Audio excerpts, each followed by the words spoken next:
Isang masipag na guro si Feli Domingo. Maganda rin kaya hinahangaan ng lahat. Maraming mga nagkakagusto sa kanya. At isa na roon si Tiago Madrigal. Isang simpleng fishball vendor. Kahit pagwapo ang binata, hindi niya ito magawang magustuhan dahil hindi ito pasok sa standards niya. For her, love has always been tied to security, status, and pride. She dreams of a man who is wealthy and accomplished, someone she can proudly stand beside. Pero sa kabila nun, hindi siya sinukuan ng binata at handa itong gawin ng lahat, magustuhan niya lang ito. Pumasok sa buhay niya si Jay Martinez, isa namang mayamang gwapong lalaki na sobrang pasok na pasok sa standard niya. Yet, as he pursues her, Feli finds herself torn and confused by her own emotions. Parang may mali. Parang may kulang. When two hearts fight for her love, who will she choose? The man who meets her standards? Or the man who truly loves her? At anong gagawin niya kapag nalaman niya na ang lalaking inayawan niya ay may double life pala?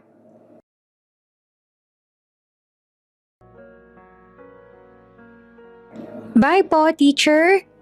Masayang sigaw ng mga bata. Bye! Mag-ingat kayo, ha? Gawin niyo rin ang mga takdang aralin ninyo. I-check ko yan bukas ng umaga. Opo, teacher. Ikaw din po. Teacher, absent po ako bukas ng umaga. Sasakit po kasi ulo ko. Bawal ang absent bukas, ha?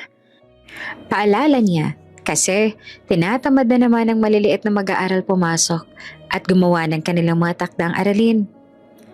Bumukas ang pinto ng kindergarten ng St. Pablo Elementary School at ang panghuling lumabas matapos ang maliliit na mga kindergarten student ay si Feli, ang guro na pinakamamahal ng mga bata at ginagalang ng lahat sa kanilang paaralan. Teach, uwi ka na? Tanong ng isa niyang co-teacher. Oo, teach, mag-check lang ako ng notebook ng mga bata. Kayo ba? Aniya. Kakain muna kami sa labas, teach. Gusto mo bang sumama sa amin? Aya pa nito. Nako, gustuhin ko man kaso wala pang sahod eh. Tsaka marami pa akong kailangang gawin. Sus, ikaw talaga, teach.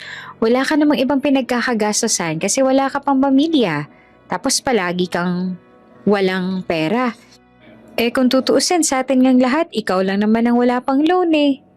Biro ng isa. Maraming gastusin sa bahay, alam niyo naman, mahal ang maintenance ng lolo't lola. Sagot niya. Kahit kailan napakakuripot mo talaga, teach. Biro pa nung isa niyang co-teacher na tinawanan lang din. Siya nga pala, teach. Wika ni Teacher Love. Grade 1 teacher na talaga namang sobrang daldal at mahilig din ang alakupido. May gusto raw sabihin sa'yo tong si Teacher James? Sinulyapan pa nito si Teacher James na isa namang grade 5 teacher na hanggang ngayon ay binata pa. Nagtataka niyang tinignan si James na mukhang hiyang-hiya. Mestizo kasi si James kaya kitang-kita agad ang pamumula ng mga pisngi nito. Anong sasabihin mo, James?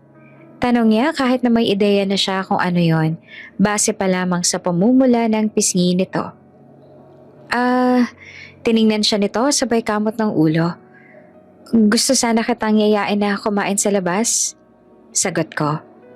Pero kung pwede lang naman kasi alam kong abala ka. May malaanghel na ganda si Feli. Ang mga mata niya ay malabituin sa madilim na gabi na kumikislap. Lalo na kapag nakangiti siya. At kahit na nakasuot lamang siya ng simpleng uniforme ng guro sa araw-araw. Hindi na talaga maipagkakaila na isa siyang napakagandang babae.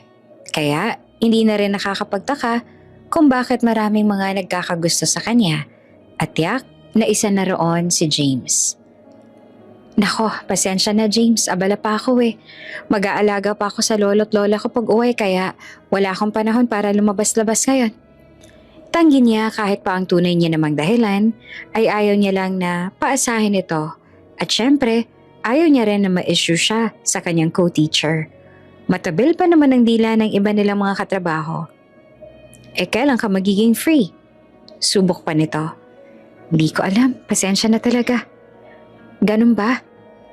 Matapos noon ay nagpaalam na siya sa mga ito. Nang sa ganon ay hindi na magpumilit si James. Bagaman nakalayo na siya, batid ni Feli na siya na naman ang pinag-uusapan ng mga co-teacher niya. Dahil obvious naman na rejected na agad sa kanya si James tulad ng ibang sumubok. Talagang marami na siyang mga tinanggihan dahil wala talaga siyang interes sa mga ganoon. Wala pa sa isip niya ang pakikipagrelasyon. Mas focused siya sa ibang mga mahahalagang bagay. At iyon ay ang trabaho niya at ang pamilya. Wala siyang oras sa mga lalaki na yan. Bukod pa roon, napakataas din ang standard niya at wala ni isa sa kanila ang makakapasa roon. Pero sa kabila ng pagiging mailap niya sa mga lalaki, ay marami pa rin talaga ang mga nagkakagusto sa kanya. Dedikado kasi si Feli sa kanyang trabaho. Hindi lang siya puro ganda. Ginagawa niya ang lahat para matuto ang mga bata. Handang tumulong sa mga magulang at laging inuuna ang kapakanan ng kaniyang mga estudyante. Kaya naman hindi nakapagtataka na maraming lalaki ang nagkakagusto sa kanya. Isa na rin roon si Tiago Madrigal. Si Tiago ay isang simpleng street vendor na nagtitinda ng fishball sa harap ng paaralan na tinuturuan niya. Kahit na madalas ay nakasuot lamang ang binata ng kupas na maong at damit, hindi maikakaila na isa itong napakagwapong binata. Malamodelo ang itsura nito. May matipunong pangangatawan. At ang ngiti nito ay sapat na para mapangiti at maakit ang sinumang makakakita. Maraming mga babae ang pumupunta sa stall ng binata, hindi lamang para bumili ng fishball na tinda nito, kundi para lang makita ito. Minsan pa nga ay may mga taong nag-aalok dito na maging modelo. Ngunit palagi nito itong tinatanggihan. Sayang naman ang gwapo at potential mo kung magtitinda ka lang dito. Sabi pa noon ng isang bakla na nag-aalok sa binata na maging modelo. Sige na, pumayag ka na sa alok ko. Papaldo ka rito.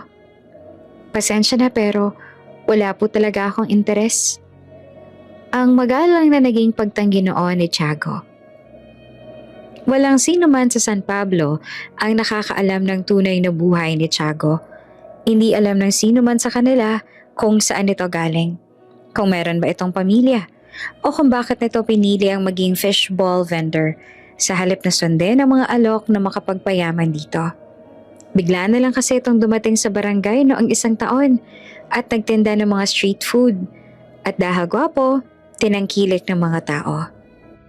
Pinili nitong panatilihing pribado ang buong buhay.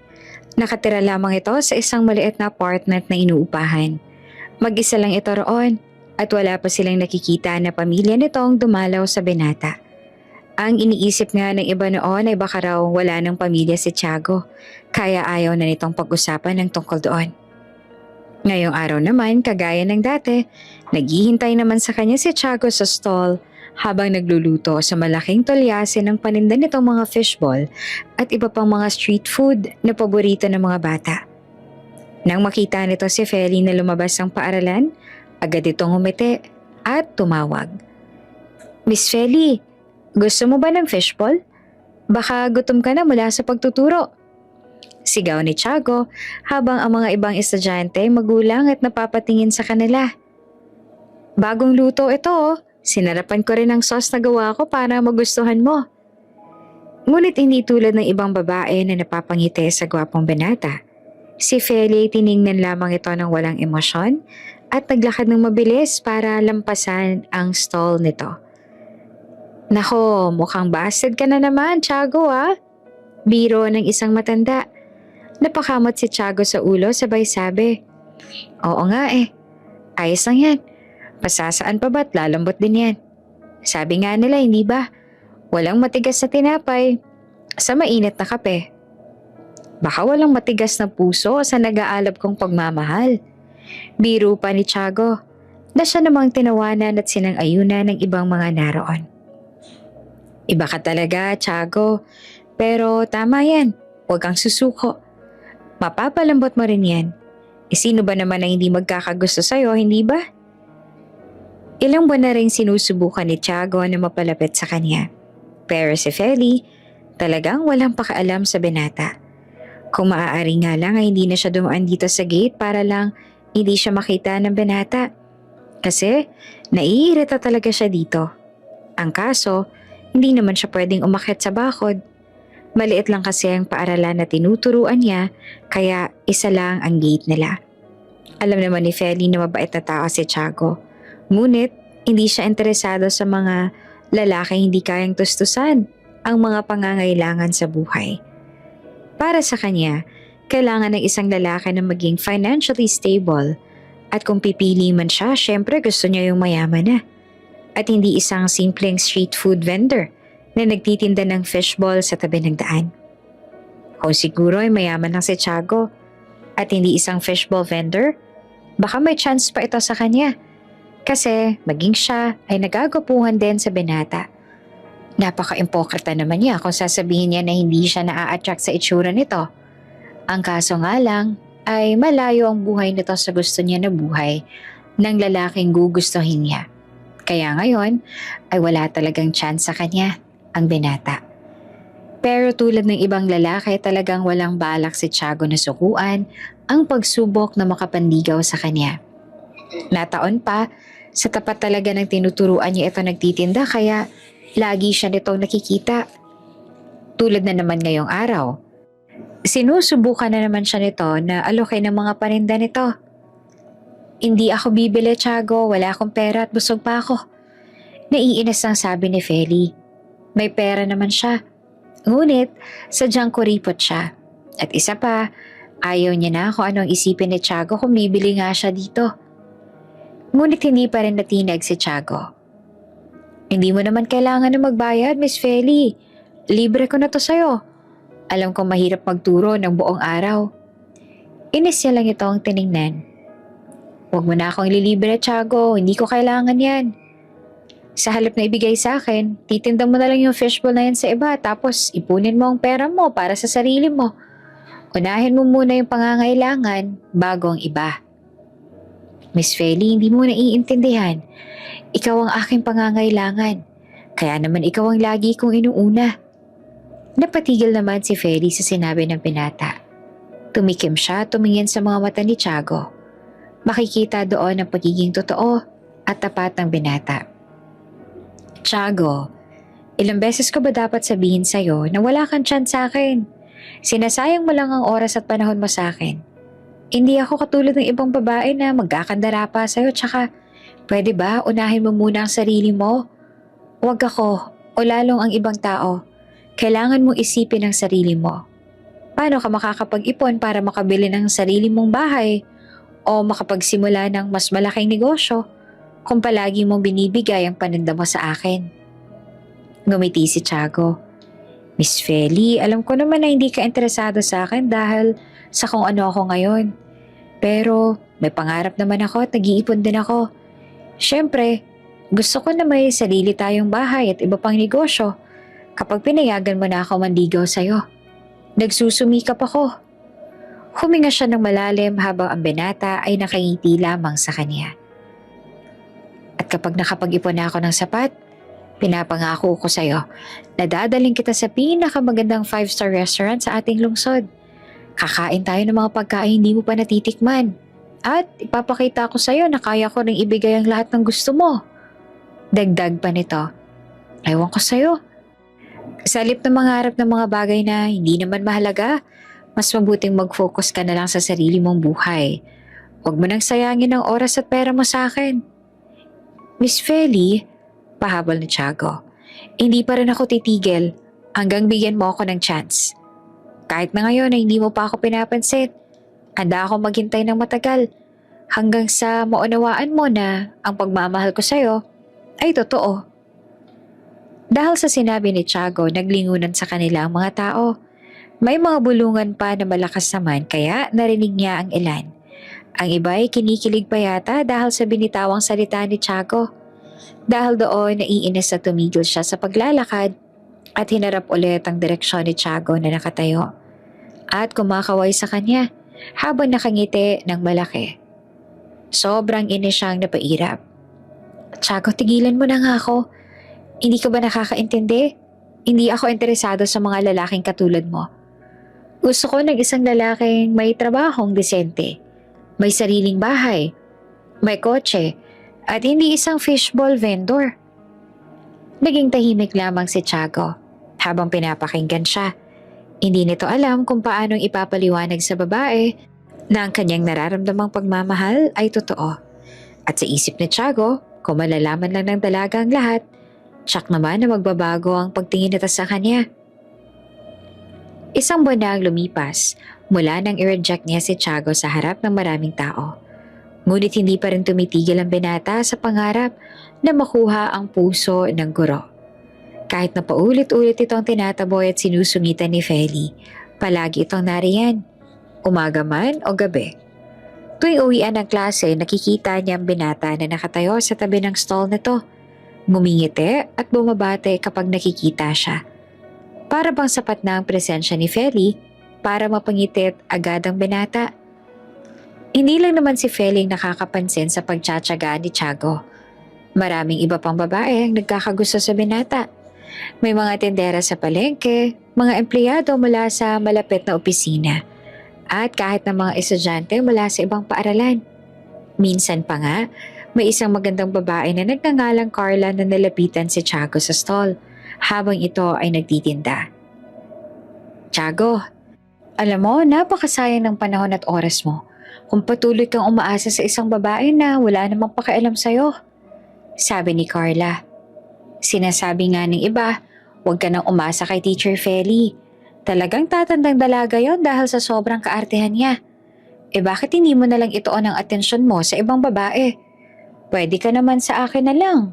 Kasing ganda niya rin naman ako. At nagtatrabaho pa ako sa bangko. Financially stable pa ako. Hindi katulad niya na simpleng guru lang. Tumingin si Tiago kay Carla ng may respeto sa mga mata. Maraming salamat sa iyong pagtingin sa akin, Carla. Alam kong mabait ka at maganda rin. At sigurado maraming lalaki magiging masaya na makasama ka.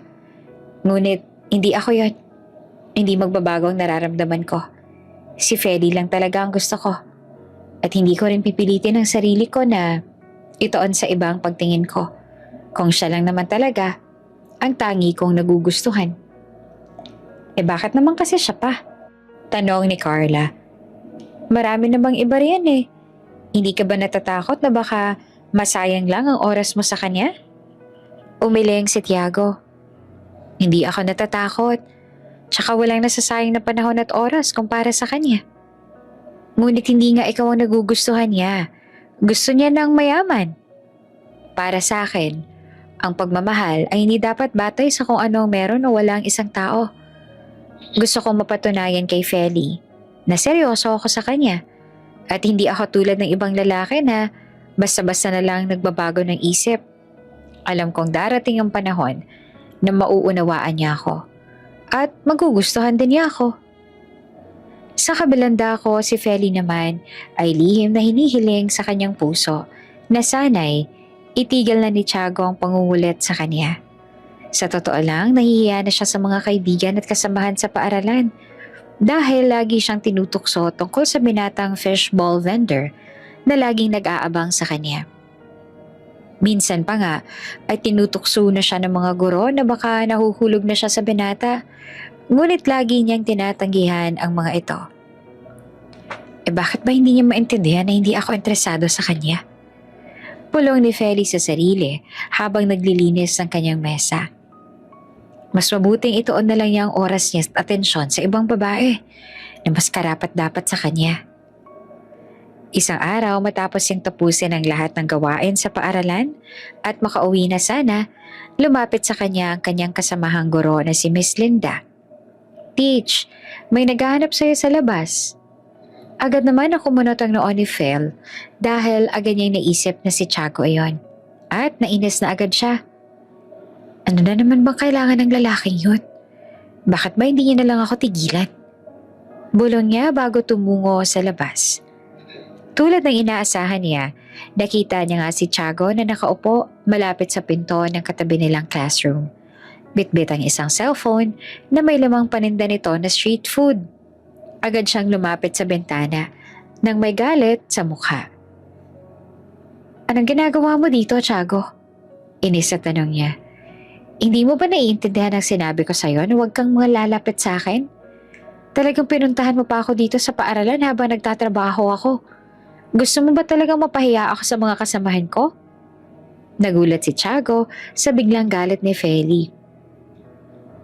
Miss Feli, gusto kita pero huwag ka naman sanang masyadong magbintang at assuming.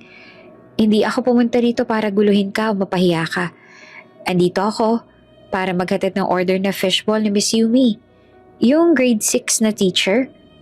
Sabi niya hindi daw siya makalabas dahil may gagawin pa siya sa loob. Kaya inutusan niyang estudyante niyang si Miguel na pumunta sa akin para mag-order.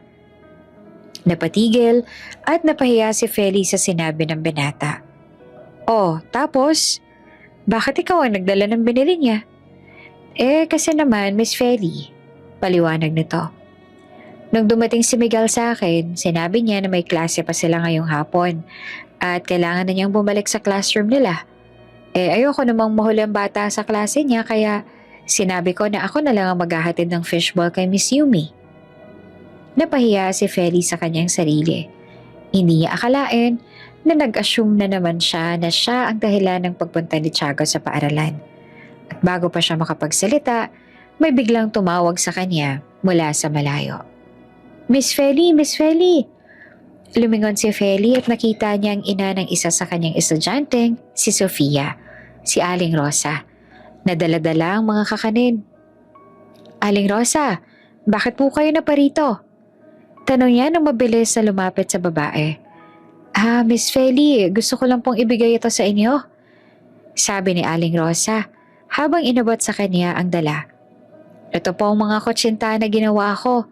Sinabi ni Sofia na paborito niya raw to kaya naisip kong bigyan kita. Maraming salamat po sa pag-aalaga ninyo sa aking anak. Wala pong anuman, Aling Rosa. Ito po ay trabaho ko. At maraming salamat din po dito. Nag-abala pa po kayo. Sagot ni Feli. Habang sila'y nag-uusap, naramdaman niya ang tingin ni Tiago sa kanya. Lumingon siya sa binata at nakita itong nakangiti sa kanya.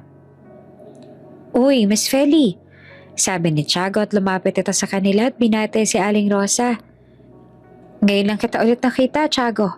Walang pinagbago. Napakagwapo mo pa rin, ano? Sabi ni Aling Rosa. Salamat ho. Mabait na sagot ni Tiago sa matanda. Nag-usap pa ang dalawa. Nananatili lang siyang nakatayo roon at minsan ay napapairap. Sa sobrang friendly ni Tiago, lahat siguro ng tao sa kanilang lugar ay kaibigan na rin ito. Ilang sandali pa ay ibinaling na sa kanya ni Tiago ang atensyon nito.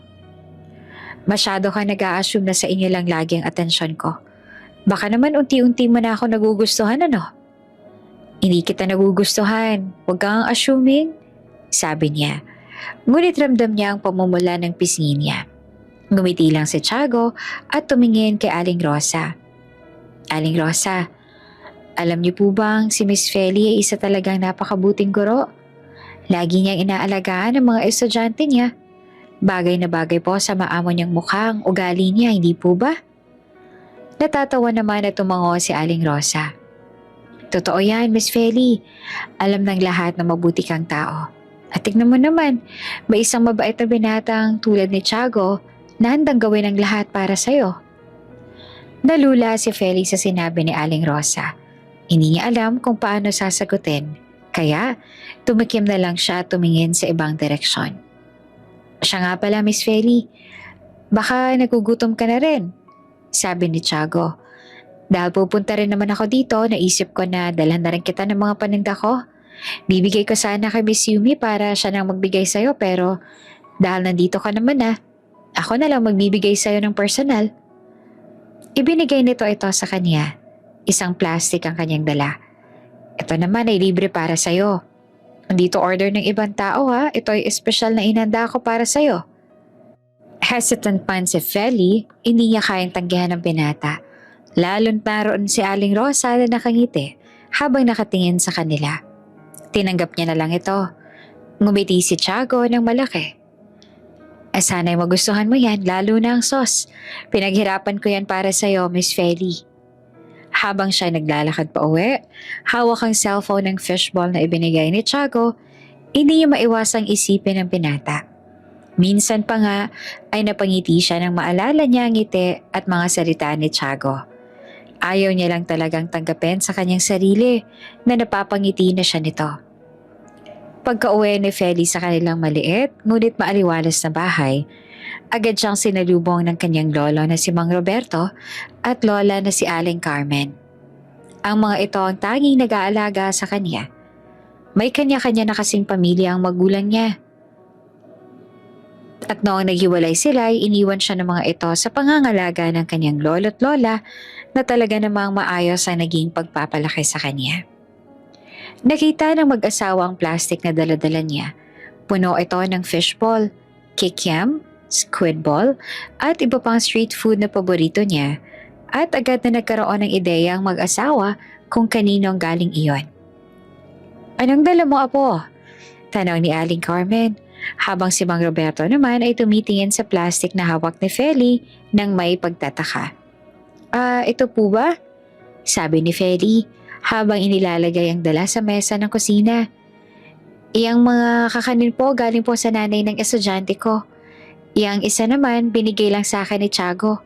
Yung nagtitinda ng fishball sa tabi ng paaralan." Nagtingin na ng mag-asawa bago tumingin kay Feli nang may ngiti sa labi. Si Tiago," sabi ni Aling Carmen. "Ang bait talaga ng batang yun, ano? Lagi kanyang binibigyan ng paninda niya." "Oo nga po, sabi ko naman sa kanya na wag na mag-abala at itinda niya na lang, kaso ayaw talagang makinig sa akin." "At tinanggap mo na?" "Hindi ko naman po matanggihan eh." Dahilan niya. "Wala bang ibang ibig sabihin ng pagtanggap mo sa bigay niya?" Napakunot noo siya dito. "Ano pong ibig niyong sabihin?" Wala naman, apo," sabi ni Mang Roberto habang tumatawa. "Dati pa namin napapansin na palagi kang binibigyan ng binatang yun ng mga paninda niya. Parang hindi ka naman niya binibigyan ng libre kung walang dahilan, hindi ba?" Nagsalita rin si Aling Carmen. "Apo, alam naman namin na matagal ka nang nagugustuhan ni Tiago at gusto ka niyang ligawan. Kaya iniisip namin, binibigyan mo na ba siya ng chance?" Agad na kumunot ang noon ni Feli at tumayo ng mabilis. "Lola, bakit naman ninyo naisip yon?" "Kasi tinanggap mo ng binigay niya. Sa dami ng gustong manligaw sa'yo, ni isa sa kanila ay hindi mo tinanggap ang bigay nila kahit gaano pa kamamahalin ng mga yon." "Hindi po ganun yun. Malabo rin naman pong mangyari yun." Maagap na tanggin niya. "Hindi ako interesado sa kanya. Alam niyo naman po na ang gusto ko ay lalaking financially stable at hindi isang fishball vendor. Wala lang po talaga akong choice kundi tanggapin kasi nakakahiya naman po kanina na tumanggi, lalo na't kaharap namin ang nanay ng student ko." Ngunit hindi natitinag ang mag-asawa. Tumawa si Mang Roberto at hinawakan ng balikat ni Feli. "Apo, hindi mo kailangang ipagkait sa sarili mo ang pagkakataong makilala siya ng maigi.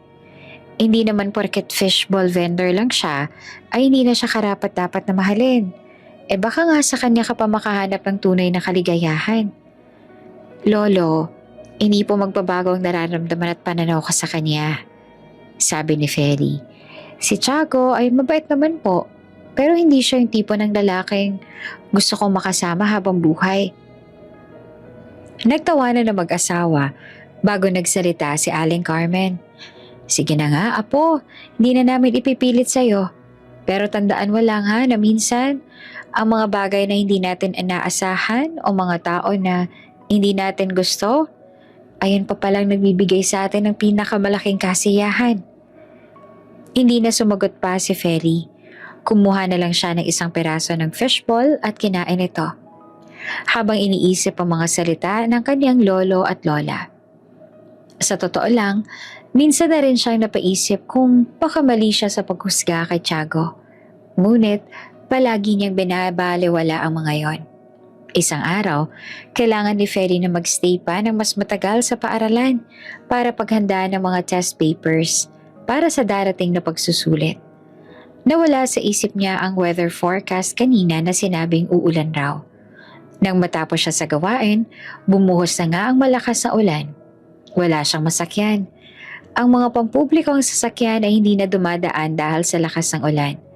At wala rin siyang ibang matawagan para masundo siya. Ang kanyang lolo ay matanda na at hindi na kayang mag-drive ng motor na mag-isa. At wala naman siyang ibang kamag-anak na malapit. Paano na ako makakauwi nito? Bulong ni Feli sa sarili.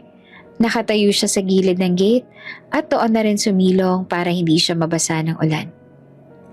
Baka magkasakit pa ako kung maglakad ako pa uwi sa ganitong panahon. Hindi naman pwede na dito na lang ako magpalipas ng gabi kasi walang kasama sila lola mamayang gabi. Habang siya ay nag-aalala, biglang may narinig siyang tunog ng motor na papalapit. Lumingon siya at nakita niya si Tiago na nakasuot ng kapote. Huminto ito sa tapat niya at binaba ang salamin ng suot na helmet. Miss Feli, ayos ka lang ba?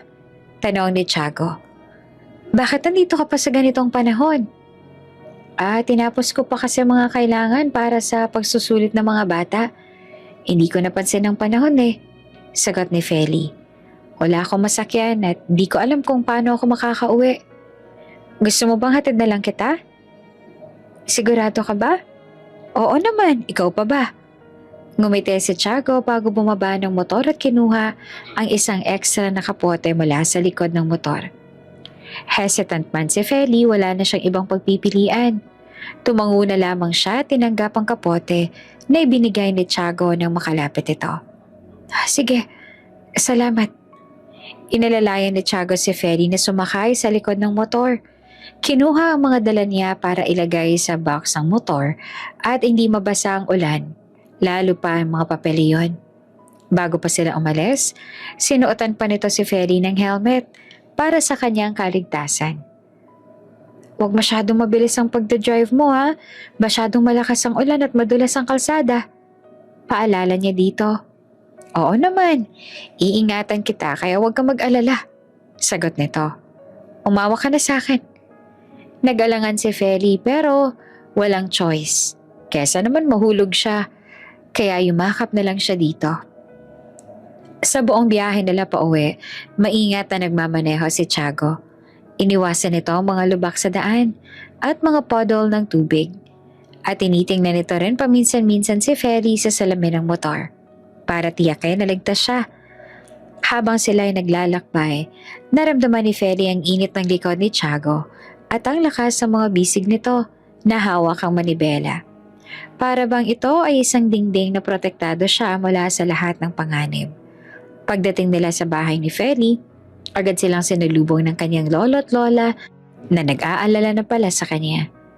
Tiago anak, pasok ka muna sa loob. Anyaya ni Aling Carmen, habang si Mang Roberto naman ay kumuha ng tuwalya para sa ibang apo. Baka magkasakit ka pa kung susugod ka ulit sa ulan. Ngunit tumanggi si Tiago at ngumiti. Hindi na po, Aling Carmen. Maraming salamat po sa inyong imbitasyon. Pero kailangan ko na rin umuwi para ayusin ang aking tindahan at mga gamit. Baka mamaya po ay mas lumakas pang ulan. Huminga ng malalim si Aling Carmen at tumingin kay Feli. Hindi mo ba pipigilan ang manliligaw mo, apo? Delikado ang daan. Hindi na sumagot pa si Feli. Tumikim lang siya bago tumingin sa binata. Salamat sa paghatid, Tiago, sabi niya. Walang anuman, Miss Feli, sagot ni Tiago. Kung kailangan mo pa ng tulong, huwag kang mahihiyang sabihin sa akin. Palagi ako nandito para sa'yo. Pagkatapos niyang umalis, tumingin si Feli sa kanyang lolo at lola na ngayon ay nakingisi sa kanya. Lola, lolo, huwag na nga kayong manukso. Alam ko kung anong tumatakbo dyan sa isip niyo ngayon at maling iniisip ninyo, sabi niya. Ngunit sa hindi maipaliwanag na dahilan, dama niya ang bahagyang pag-init ng pisngi niya kahit pamalakas ang buhos ng ulan at malamig din ang simoy ng hangin. Ngunit hindi sila tumigil. Tumawa si Mang Roberto at hinaplos ang kanyang ulo. Apo, hindi mo na kailangang itago sa amin kung nahuhulog ka na sa kanya. Wala namang masama roon kasi mabuting tao naman si Tiago. Nagkamali lang ho kayo dahil kahit kailan ay hindi ho ako magkakagusto sa kanya. Sagot niya tsaka nilagpasan na ang mga ito. Hay! Wika ng lola ni Feli. Kahit kailan ay napakatigas talaga ng puso ng apo natin. Umiling din si Mang Roberto. Sana lang ay hindi dumating ang araw na pagsisihan niya to. Sana nga, dahil alam ko masasaktan ng apo natin. Lumipas ang mga araw at sumapit na ang araw ng Valentine's Day. Ang labas ng paaralan ay puno na ng mga nagtitinda ng mga bulaklak, tsokolate at mga regalo. Lahat ng mga guro at estudyante masaya at nagbibigyan ng mga regalo. Si Feli naman ay nagtrabaho tulad ng dati. Nagtuturo sa kanyang mga estudyante at nag-aayos ng mga gawain. Ngunit ang siya'y lumabas ang paaralan para umuwi, nakita niya si Tiago na nakatayo sa tabi ng stall. Hawak ang isang malaking bouquet ng mga rosas na pula, ang paboritong bulaklak ni Feli. Nakapalibot din dito ang ilang mga estudyante at magulang na nakangiti at nag-aabang ng reaksyon ni Feli. Miss Feli, tawag ni Tiago na makita ang babae. Lumapit ito sa kanya at inabot ang bulaklak. Para ito sa pinakamaganda at masipag na guro na nakilala ko. Happy Valentine's Day! At ang mga tao sa paligid ay napasigaw ng saya at nagsimulang magpalakpakan. Ang ilan pa nga ay nagsabi ng, "Kilig, tanggapin mo na siya!"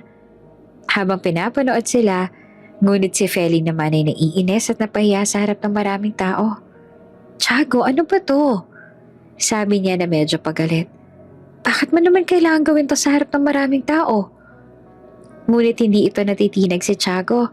Patuloy pa rin itong humingiti at hawak ang bulaklak. "Miss Feli, hindi ako nahihiyang sabihin sa buong mundo kung gaano kitang kagusto. Gusto lang naman kitang i-appreciate ngayong araw ng mga puso kaya binigyan kita ng bulaklak. Tiago, tigilan mo na nga ako, hindi kita gusto at hindi kita magugustuhan kahit kailan." Pabulong na sabi niya na sapat lang para si Tiago lang ang makarinig. Tinalikuran niya ito pero kinuha niya ang bulaklak na bigay nito para naman hindi isipin ng mga tao na ang sama ng ugali niya. Habang siya'y naglalakad, naramdaman niya ang mga tingin ng mga tao sa paligid at narinig niya ang kanilang mga usapan. Sa totoo lang, nahihiya siya sa ginawa ni Tiago. Ngunit sa kabilang dako naman, naramdaman din niya ang isang kakaibang kilig sa kanyang puso. Isang damdaming hindi niya maipaliwanag at ayaw niya ring tanggapin. Pagka-uwi niya sa bahay, agad siyang sinalubong ng kanyang lolo at lola na alam na ang nangyayari. Dahil tunay na may pakpakan chismis. Tiyak na ang mga kapitbahay nilang Marites ang unang nagsumbong sa lolo at lola niya. "Apo, narinig namin ang nangyari," sabi ni Aling Carmen. "Yes, walang hiya talagang lalaking yun," naiinis yung sinabi. "Pero tinanggap mo ang bulaklak mula sa kanya?" "Dahil wala po akong choice. Ang dami pong taong nakatingin. Ayoko na kung anong iisipin nila sa akin. Pero nireject ko pa rin po siya kanina. Baka sakaling matauhan na siya at lubayan na ako." Nagpuntong hininga ng malalim ang lola niya. "Aba, hindi mo ba naisip na baka naman mali ka sa pagtanggi sa kanya? Maaaring nasaktan din siya." Huminga ng malalim si Feli at umupo sa isang upuan. Kasalanan niya naman eh. Masyado siyang makulit. Ilang beses ko na bang sinabi sa kanya na tigilan niya na ako, pero ayaw niya naman akong pakinggan. Lumapit si Mang Roberto kay Feli. "Huwag kang mag-aalala. Sigurado kami na malapit na siyang tumigil." "Paano niyo naman po nasabi yan?" tanong niya. "Dahil sigurado kaming unti-unti na siyang napapagod." Natahimik si Feli at tumingin sa bintana ng kanilang bahay. Sa kanyang isip, iniisip niya si Tiago, ang binatang fishball vendor na handang gawin ang lahat para sa kanya. At sa kabila ng kaguluhan, sa kanyang dibdib ngayon, pilit niya pa rin pinaniniwala ang sarili na hindi niya magagawa na gustuhin ang isang kagaya ni Tiago na malayo sa standards niya. Sa kabila nun, hindi pa rin tumitigil si Tiago sa pangarap na makuha ang puso ni Feli. Kahit na paulit-ulit itong tinataboy at sinusungitan ng babae. Araw-araw pa rin itong nag-aabang sa tabi ng paaralan. handang ibigay ang mga paninda ng libre sa kanya. At laging nariyan para tulungan siya kahit sa maliit na paraan. May tiwala kasi si Tiago na mapapalambot din ito ang puso ng dalagang guro. Pero tila ang tiwala niyang yon ay unti-unting sinubok nang dumating ang maging karibal niya sa puso at buhay ni Feli. Dumating sa paaralan ng isang gwapong binata, si Jay Martinez, isang mayamang negosyante at kilala sa kanilang lungsod. Pumunta ito sa paaralan para mag-donate ng mga bagong aklat, upuan at mesa para sa mga estudyante. Habang ito ay naglilibot sa paaralan, nakita ng negosyante si Feli na nagtuturo sa mga bata. Agad itong napatigil at napatitig sa babae at nagustuhan kaagad ito. "Excuse me po, miss?" Tawag ni Jay kay Feli na matapos ang klase ng dalaga. "If it's okay, may I know your name? You caught my attention. You're beautiful. And I really admire how hardworking and caring you are with the children." Namula si Feli sa papuri ng lalaki. "Ako po si Feli Domingo. Maraming salamat po sa inyong donasyon. Malaking tulong po ito sa aming mga estudyante." Ngumiti si Jay ng malaki at inilahad ang kamay. "You have such a beautiful name." "Thank you po. My name is Jay Martinez." "Yes, of course, I already know your name," sagot niya. Hindi naman mawala ang ngiti sa labi ni Jay habang nakatingin sa kanya.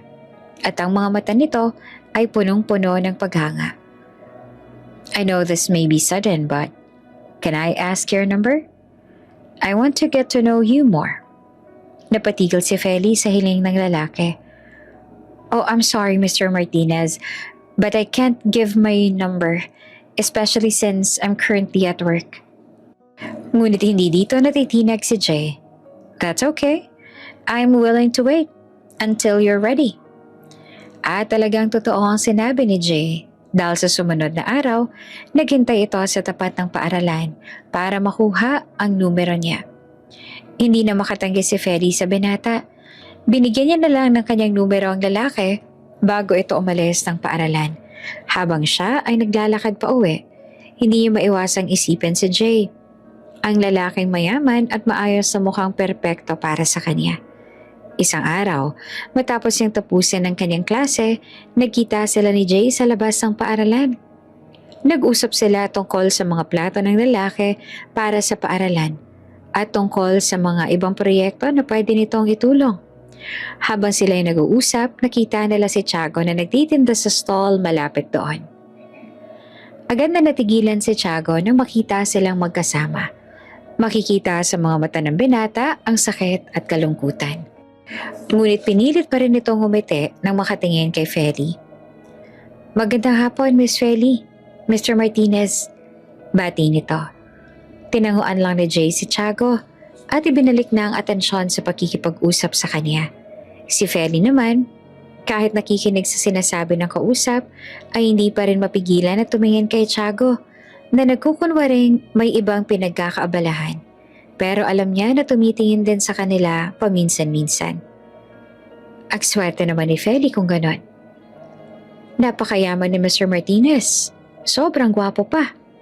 Oo nga eh, pero bagay naman sila. Gwapo si Mr. Martinez. Napakaganda naman ni Feli. Sabi ng isa pang guro. Kaya pala ayaw ni Feli kay Tiago kasi si Mr. Martinez ang gusto niya.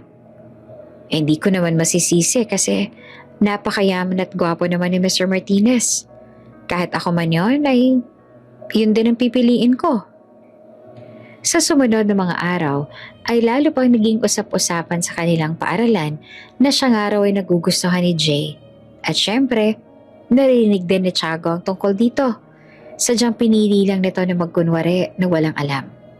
Ngayong araw nga, sinabi ni Jay na gusto raw nitong i-try ang panindang street food ni Tiago kaya wala siyang choice noong nakiusap si Jay na lumapit sila sa stall ni Tiago. At dahil alam na ni Jay na kilala niya si Tiago, ipinakilala niya ito dito. Ngumiti si Jay at tinalahad ang kamay kay Tiago. Ikaw pala yung kilalang fishbowl vendor dito sa tabi ng paaralan? Naririnig ko mula sa mga bata kanina na Napakasarap daw ng mga paninda mo. Tinanggap ni Tiago ang kamay ng lalaki at ngumiti. Salamat po, Mr. Martinez. Kung gusto niyo po, pwede ko pong ibigay sa inyo ang aking paninda ng libre. No need to do that, sabi ni Jay. Gusto kong bumili. First time kong kakain ng fishball at mga street food. Nakakahiya naman kung bibigyan mo lang ako. You know, for experience na rin. Hindi alam ni Freddy kung bakit. Ngunit nararamdaman niya ang kaba sa kanyang puso habang kaharap nila ang binata. Akala ni Freddy ay manggugulo si Tiago sa kanila. Ngunit hindi tulad ng inaasahan niya, nanatiling kalmado at tahimik ang binata habang inihahanda nito ang binili ni Jay para sa kanila.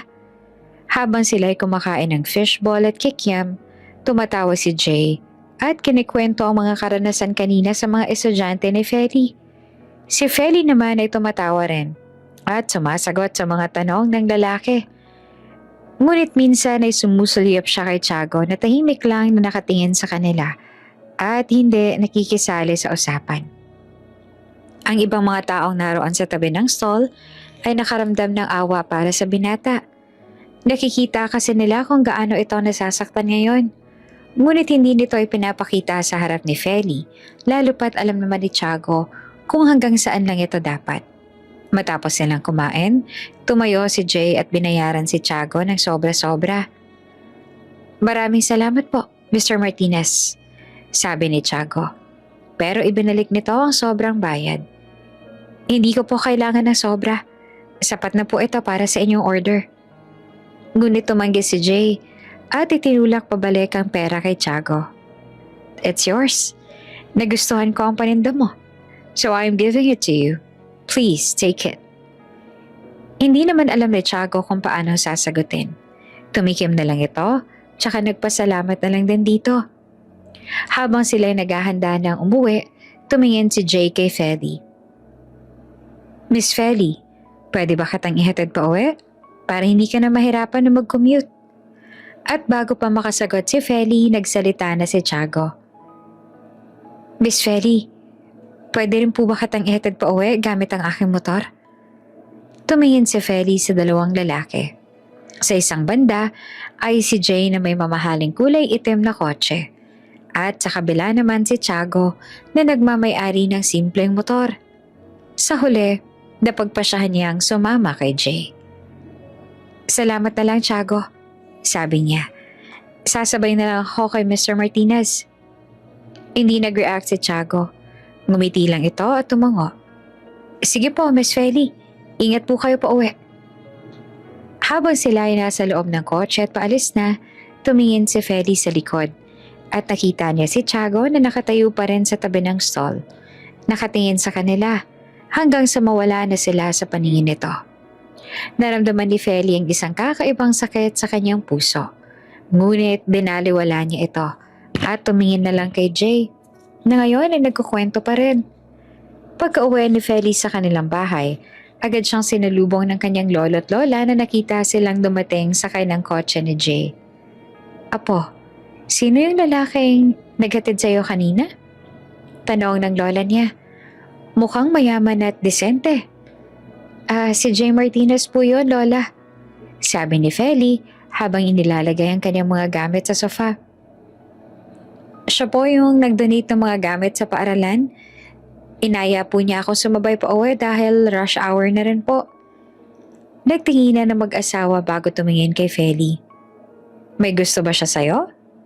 Hindi ko po alam eh. Ibahin namin ang tanong. May gusto ka ba sa kanya?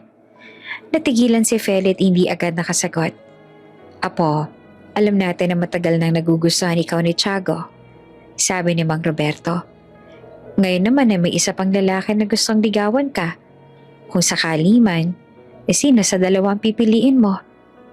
Lolo, Lola, alam niyo naman po na gusto ko ng isang lalaking financially stable at may magandang kinabukasan. Sabi niya, si Tiago, mabait siyang tao. Pero hindi siya yung tipo ng lalaking gusto kong makasama habang buhay. Si Jay naman po, mayaman, maayos at mukhang perpekto para sa akin. Kaya kung sakali man, pipiliin ko po si Jay. Huminga ng malalim si Aling Carmen at hinawakan ng kamay ni Feli. Apo, hindi mo ba nararamdaman na baka mali ka sa pagpili mo? Baka naman si Tiago pa rin ang tamang tao para sa'yo. Hindi po, Lola. May diing sabi ni Feli. Nagtawanan ng mag-asawa at tumikim si Mang Roberto. Ay, sige na nga, Apo. Hindi na namin ipipilit sa'yo ang desisyon mo, pero tandaan mo lang, minsan ang mga bagay na akala nating perpekto ay hindi naman pala makakapagbigay sa atin ng tunay na kaligayahan. Hindi na sumagot si Feli at nagtungo na lang siya sa kusina nila. Kumuha siya ng tubig at uminom habang iniisip ang mga salita ng kaniyang lolo at lola. Samantala, sa kabilang dako, si Tiago ay nag-iisa sa kanyang maliit na apartment. Inaayos niya ang mga gamit at mga paninda habang iniisip si Feli at ang lalaking kasama ng dalaga kanina. Ramdam ng binata ang sakit at kalungkutan sa dibdib. Ngunit hindi niya ito pinakita sa iba. Alam ni Tiago na hindi siya ang tipo ng lalaking gusto ni Feli. Ngunit hindi siya titigil na magsumikap. Para sa dalaga, kahit na hindi siya mapili ng babae, handa siyang maghintay. Habang pinaniwala ni Feli ang sarili niya na si Jay Martinez ang lalaking para sa kanya, sumusunod ito sa lahat ng kanyang mga standards. Guwapo, mayaman, may sariling mamahaling sasakyan, may lupa at bahay na sariling pag-aari. Samantalang si Tiago, guwapo nga, ngunit simpleng fishball vendor lamang. Palagi niyang sinasabi sa sarili na walang kinabukasan para sa kanila ni Tiago, na mas makakabuti para sa kanya na manatili sa tabi ni Jay. Isang hapon, pagkatapos ng klase, nakita niya si Tiago na nakatayo malapit sa silid-aralan. Hawak ang isang bouquet ng mga bulaklak. Halata sa mga bulaklak na hawak ni Tiago na pinag-ipunan nito ng binata. Hindi man ito kasing mamahalin ng mga bulaklak na ibinibigay ni Jay, ngunit makikita ang pagmamahal at pag-aalaga na inilagay nito para mabili ito. Miss Feli, masayang tawag ni Tiago na makita siya. Agad na lumapit ito sa kanya at inilahad ang bulaklak. Para sa'yo, pinag-ipunan ko to para lang mabigyan kita ng magandang bulaklak. Sana magustuhan mo. Ngunit bago niya matanggap ang bulaklak, napansin ni Tiago na may hawak na si Feli ng ibang bouquet, mga sariwang bulaklak na halatang mamahalin. Ang ganda naman ng bulaklak na hawak mo, wika ni Tiago. Bagaman kitang-kita ang lungkot sa mga mata, ngunit pinipilit pa rin ngumiti. Ah, eto? Sabi ni Feli, bahagyang namumula ang pisngi. Galing to kay Jay. Tumango lamang si Tiago at hindi na nagsalita pa. Kahit na halata namang nasasaktan ito, ibinigay pa rin ito sa kanya ang talang bulaklak. Hindi pa ako makakapagbigay ng mga bulaklak na kasing ganda ng mga binigay niya sa'yo, Miss Feli. Pero sana'y tanggapin mo to. Galing ito sa puso ko para sa'yo. Hindi naman makatanggi si Feli. Tinanggap niya ang bulaklak at nagpasalamat. Pagka-uwi niya sa bahay, diretso siya sa kanyang kwarto at inilagay ang 2 bouquet ng bulaklak sa kanyang mesa. Ang isa ay mula kay Jay, mga mamahaling bulaklak. Ang isa naman ay mula kay Tiago, mga simpleng bulaklak lamang. Tiningnan niya ang 2 bouquet ng matagal. Hindi niya maintindihan kung bakit, ngunit tila ba mas appreciate niya ang bulaklak na nanggaling kay Tiago. Para bang mas ramdam niya ang paghihirap at pagmamahal na nilagay ng binata para lang mabili ang bulaklak na binigay nito sa kanya. Isang damdaming hindi niya nararamdaman nang natanggap niya ang mga bulaklak mula kay Jay. Bakit ko ba nararamdaman to? Bulong niya sa sarili habang nakatingin sa bulaklak na galing kay Tiago. Dapat ay mas masaya ako sa bulaklak na galing kay Jay. Bakit naman mas naaakit ako sa simpleng bulaklak na ito? Kinabukasan, pagkatapos ng klase, naghihintay na naman sa kanya si Tiago sa stall nito tulad ng dati. Nang makita nito si Feli na lumalabas ang paaralan, agad itong lumapit sa kanya habang hawak ang plastic cup ng fishball. Oops! May break muna! Gusto mo bang ma-shoutout dito sa channel ni Ate Jane? Mag-comment lang ng lesson you learned from the latest story uploaded. Dahil pipili kami ng isang best comment of the day para i-shoutout sa susunod na upload. Kaya huwag kalimutang mag-iwan ng lesson you learned after you watch this video. Maraming salamat! Shoutout nga pala kina Aileen de la Cruz from Caloocan, Hermosilia Fedacan, at Cesar Mayor. Sa ating mga taga-subaybay, paki-comment naman po sa baba kung taga saan kayo para alam ko kung hanggang saan maabot ang mga kwento ni Ate Jane. At para may shoutout ko rin kayo sa mga susunod pa nating mga kwento. Maraming salamat sa inyong pakikinig.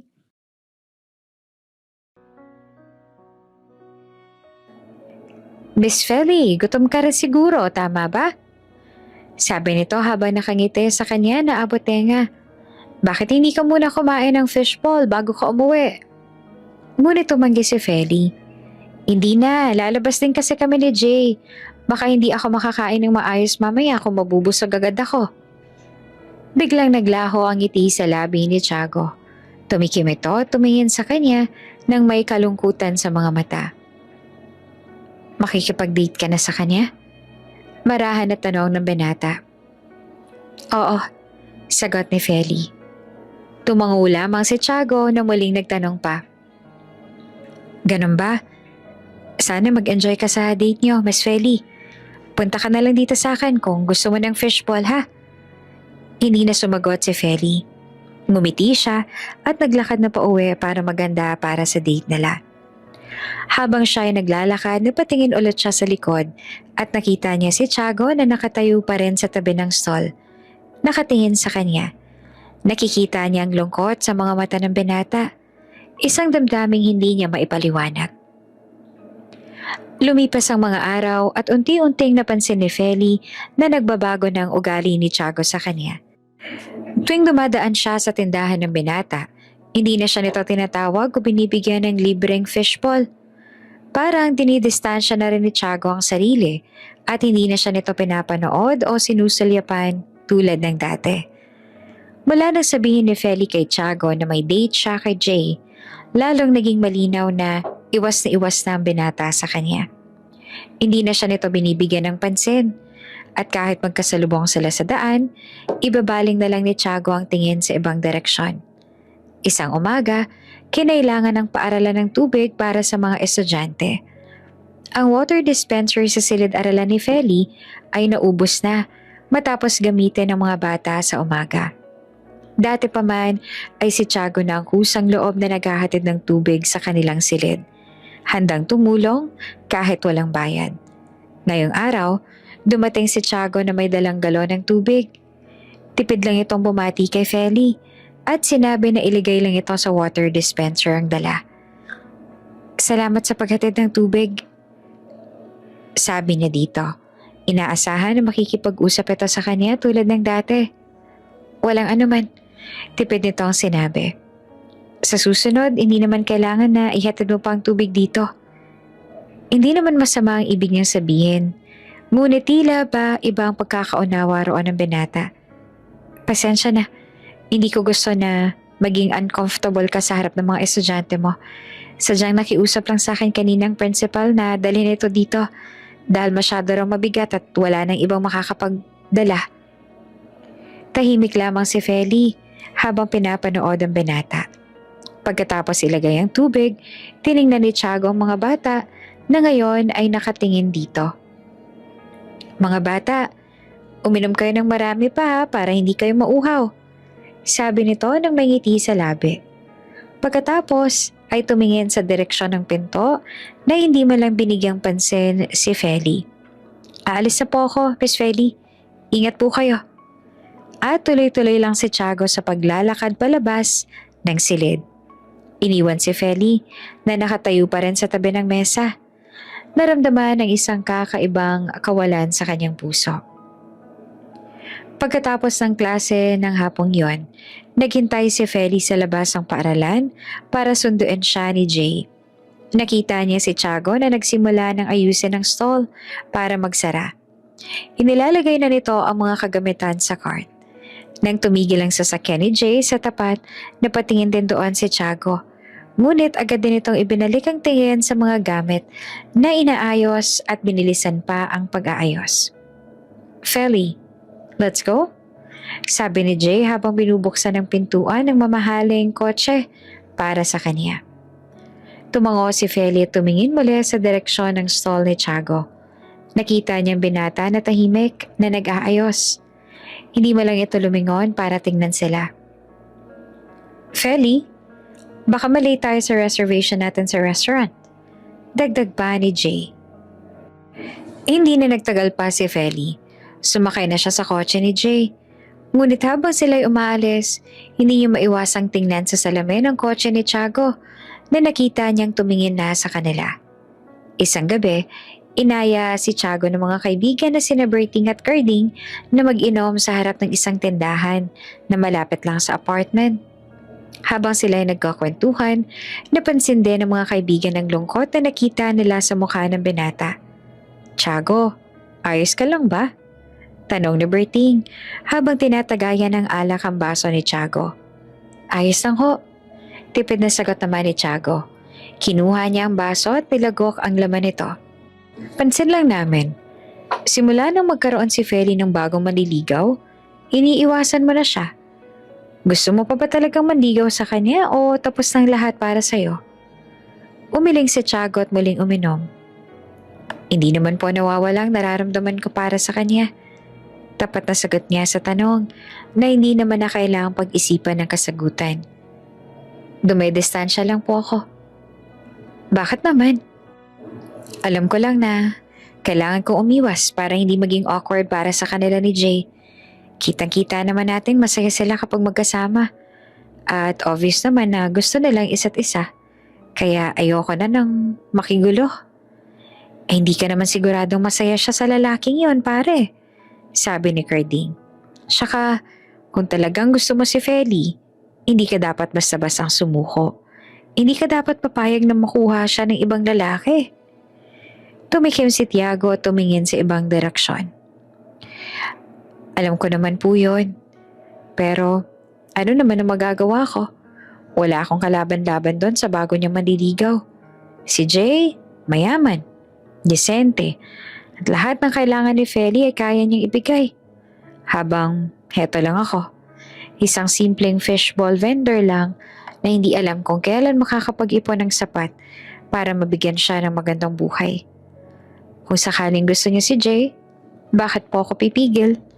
Mas mabuting idistansya ko na lang ang sarili ko para hindi na ako masaktan pa. At para na rin hindi na sila maabala. Nagkatinginan ng dalawang kaibigan ni Tiago at hindi na nagsalita pa. Alam nilang matigas ang loob ng kanilang kaibigan pag naisipan na ito ng isang bagay. Basta tandaan mo lang pare, nandito lang kami para sa'yo, kahit na anong mangyari. Sabi na lamang ni Berting.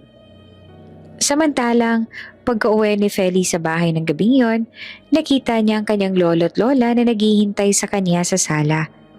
Apo, kamusta ang date niyo ni Jay? Umupo si Feli.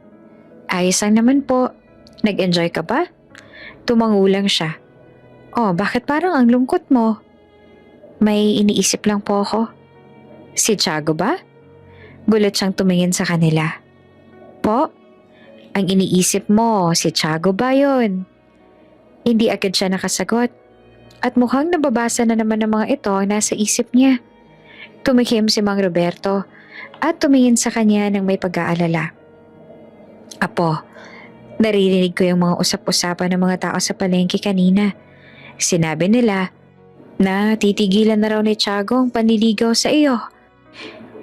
Iniiwasan na rin daw kanya ng tuluyan. Mabuti naman po akong ganun. Marahan niyang sabi. Sinubukan niyang itago ang emosyon sa kanyang muka. Para naman hindi na siya magsayang pa ng oras sa akin.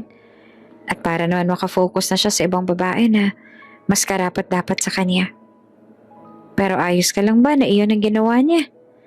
Nasa wakas ay tinitigilan ka na niya. Paninigurado naman ang lola niya. Oo naman la. Masaya nga po ako eh. Matagal ko na rin hiniling na mangyari yon. Ngunit kahit na ganoon ang kanyang sinasabi, naramdaman niya ang isang bigat at paninikip sa kanyang dibdib. Isang damdaming hindi niya maipaliwanag. Sa totoo lang, hindi niya alam bakit nararamdaman niya yon. Ngunit alam niya lang na parang may isang mahalagang bagay na mawawala sa kanyang buhay pag tuluyang tumigil si Tiago sa pagtingin sa kanya. Huminga ng malalim si Aling Carmen at hinawakan ng kamay ni Feli. Apo, alam namin na mahirap para sa iyo ang sitwasyong to, sabi nito. Pero tandaan mo tong sasabihin ko. Minsan, ang mga bagay na akala nating tama para sa atin ay hindi naman pala talaga nararapat sa atin dahil ang mga bagay na para talaga sa atin ay pilit nating pinagtatabuyan. Baka sa huli mapagtanto mong hindi mo kayang mawala ang taong tunay na nagmamahal sa'yo nang walang kapalit. Tumikim si Feli at hindi na sumagot pa. Nagpaalam na lang siya sa mga ito na aakyat na sa kanyang silid. Sa kanyang isip, alam niya na dapat si Jay ang pipiliin niya. Lalo na't vocal naman si Jay sa pagtingin nito sa kanya. Ngunit bakit ba parang lalong lumalakas ang damdaming umaakit sa kanya patungo kay Tiago? Patuloy pa rin ang pag-iwan si Tiago kay Feli sa lumipas sa mga araw. Sa tuwing nakikita niya ang binata na umalis nang hindi man lang tumitingin sa kanya, nararamdaman niya ang isang matinding kalungkutan na hindi niya maipaliwanag. May bahagi sa kanya na nangungulila sa mga panahong ang buong atensyon ni Tiago ay nasa kanya lamang. Tuwing binibigyan siya nito ng libreng fishball, tuwing sinusundo siya tuwing umuulan, at tuwing binibigyan siya ng mga simpleng bulaklak na pinag-ipunan. Kahit na umamin na sa kanya si Jay na tunay na siya nitong gusto, hindi niya magawang maging masaya tulad ng inaasahan niya. Parang may isang puwang sa kanyang puso na hindi mapupunan ni Jay at si Tiago lamang ang may kayang punan niyon. Ilang linggo matapos ang pag-uusap nila ni Jay, dumating sa paaralan ng isang bagong guro para sa kindergarten. Si Giselle, isang napakagandang babae na may mapang-akit ng ngiti at sweet na boses. Katulad ni Feli, ito rin ay guro sa kindergarten. Para naman sa kabilang section, agad ito naging usap-usapan sa buong paaralan dahil sa kagandahan at mabuting ugali. Makalipas ang ilang araw, narinig ni Feli ang mga co-teacher niya nag-uusap habang sila'y kumakain sa kantin ng kanilang paaralan. Hindi ba't napakaganda naman ang bagong guro nating si Giselle? Sabi ni Miss Linda. At alam mo ba ang mukhang malapit na sila ni Tiago? Yung fishball vendor sa labas? Talaga? Tanong ni Miss Elena. Paano naman sila naging close ang ganong kabilis? Di ko nga rin alam pero mukhang close talaga sila sa isa't isa. Paano mo naman nasabi? Tanong ng isa pa. Kasi naman, wala pa ngang isang linggo si Giselle dito. Palagi na silang magkausap sa labas. Sabi pa ni Miss Linda. Minsan pa nga, nakita ko silang nagtatawanan habang si Giselle ay kumakain ng fishball. Mukhang talagang close na nga sila ngayon. Nakakatuwa kasi ang daming mga nagsasabi na bagay raw sila sa isa't isa. Hindi naman agad naniwala si Feli sa narinig. Paano naman kasi magiging close agad sina Tiago at ang bagong guro? Sila nga hindi pa rin ka-close si Giselle na feeling niya ay sobrang distant sa kanila. Mahiyain kasi si Giselle kaya hindi siya naniniwala na ka-close na agad ito si Tiago. Ngunit ang kanyang pagdududa ay nawala nang pauwi na siya ng hapon na yon. Paglabas niya ng paaralan, nakita niya si Giselle na nakaupo sa tabi ng stall ni Tiago. Hawak ang isang baso ng fishball habang masayang nagkukwentuhan sa binata. Makikita niya kung paanong tumatawa si Tiago. Isang ngiting hindi niya na nakita mula nang magsimula itong umiwas sa kanya. At lalong nanikip ang dibdib ni Feli nang makita niyang sinubuan ni Giselle ng fishball si Tiago na walang alinlangan namang tinanggap ito at ngumiti pa sa babae. Para bang biglang tumigil ang mundo niya sa sandaling iyon. Naramdaman niya ang isang kakaibang sakit sa kanyang puso. Parang may isang bagay na mahalaga sa kanya na unti-unting mawawala. Nang mapansin ni Tiago na nakatingin siya sa kanila, hindi mo lang ito nagulat o naiilang. Tumingin lamang ito sa kanya ng maikling segundo bago ibaling muli ang tingin kay Giselle na ngayon ay patuloy pa rin sa pagkukwento. Wala ni isang kilos o ekspresyon sa mukha ng binata na nagpapahiwatig na may epekto pa rin siya dito. Tila ba tuluyan na itong nawala ng pakialam sa kanya. Mabilis na tumalikod si Feli at naglakad pa uwi. Hindi na niya napansin kung sinundan pa siya ng tingin ni Tiago. Ang mga hakbang niya ay mabilis at walang tigil. Parang gustong takasan ng mga nakita niya. Pagka-uwi niya sa bahay, agad siyang sinalubong ng kanyang lolo't lola na napansin naman ang lungkot sa kanyang mukha. "Apo, okay ka lang ba?" Tanong ni Aling Carmen na may pag-aalala. "Parang nalulungkot naman yata ikaw ng husto. May nangyari ba sa iyo sa paaralan?" Umiling si Feli at tumingin sa kanyang lola nang may pilit ng ngiti. "Wala po, lola. Nakakapagod lang po siguro sa eskwelahan. Ang dami po kasing gawain at may bagong mga estudyante pa po kaming kailangang alalayan." Ngunit alam ng mag-asawa na hindi iyon ang totoo. Nakita nila mga luha na nagbabadyang tumulo sa mga mata ni Feli at ang paraan ng kanyang paghinte na parang pinipigilan ng sarili na umiyak. "Huwag ka na magsinungaling sa amin, apo," sabi ni Mang Roberto. "Alam namin na may ibang dahilan kung bakit ka nalulungkot. Hindi mo na kailangan na itago sa amin kung ano man iyon." Ngunit hindi kayang sabihin ni Feli ang totoo. Hindi niya kayang aminin na ang tunay na dahilan ng kanyang kalungkutan ay ang nakita niyang masaya si Tiago kasama ang ibang babae. Baka isipin pa ng kanyang lolo't lola na tanga siya dahil ngayon pa lang siya nagsisisi sa mga desisyon niya. "Okay lang po talaga ako, lolo," sabi niya. "Kailangan ko na lang pong magpahinga para gumaan ang pakiramdam ko." Tumango na lang ang mag-asawa at hindi na nagtanong pa. Inalalayan nila si Feli papunta sa kanyang kwarto at iniwan na lamang itong mag-isa para magpahinga. Pagkatapos silang umalis, tumayo si Feli at lumapit sa bintana ng kanyang kwarto. Tumingin siya sa labas, sa mga ilaw ng kalye na kumikislap. Habang iniisip si Tiago at ang babae na kasama nito kanina, sa kanyang puso, alam niya na hindi niya na kayang itago ang nararamdaman. Ngunit, paano niya ito aaminin? Kung sa una pa lang ay siya mismo ang tumalikod sa pag-ibig na ibinigay sa kanya ng binata. Nang mapagtanto ni Feli ang tunay niyang nararamdaman para kay Tiago, buo na rin ang pasya niya na i-reject si Jay para hindi na ito umasa sa kanya. Lalo lang naging malapit ang relasyon ni Tiago at Giselle. Araw-araw na lang ay makikita si Giselle sa tindahan ni Tiago. Nagkukwentuhan at nagtatawanan ng parang matagal ng magkaibigan. Sa bawat sandali nakikita niya ang dalawa na masayang magkasama, naramdaman ni Feli ang isang kakaibang kirot sa kanyang dibdib. Parang may isang bahagi ng kanyang buhay na unti-unting mawawala. Isang umaga, napansin ni Feli na hindi pumasok si Giselle sa klase nito. Nang tanungin niya ang co-teacher tungkol dito, sinabi nila na may emergency raw ang bagong guro at hindi makakapasok ngayong araw. Pagkatapos ng klase, dumiretso siya sa labas ng paaralan para umuwi. Ngunit napansin niya na sarado ang stall ni Tiago. Hindi ito nagbenta ngayong araw. Ang weird naman. Bulong ni Miss Linda na makasabay ito kay Feli palabas. First time kong makita hindi nagbenta si Tiago dito. Kahit weekend naman ay nandito siya para magtinda. Baka naman kasama niya si Giselle ngayon. Baka nag-date sila o di kaya lumabas para gumala. Ang mga salita ni Miss Linda ay parang kutsilyo na tumagos sa puso ni Feli. Naramdaman niya ang isang matinding paninibugho na hindi niya magawang itago o ipaliwanag kahit sa sarili.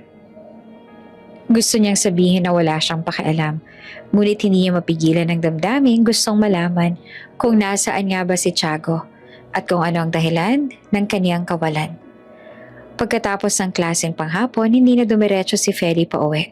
Nakatayo lang siya sa tabi ng stall ni Tiago na ngayon ay tahimik at sarado na lamang. Habang siya nakatitig sa mga card ng binata, lumapit sa kanya si Berting, isa sa mga kaibigan ni Tiago na dati niyang kakilala.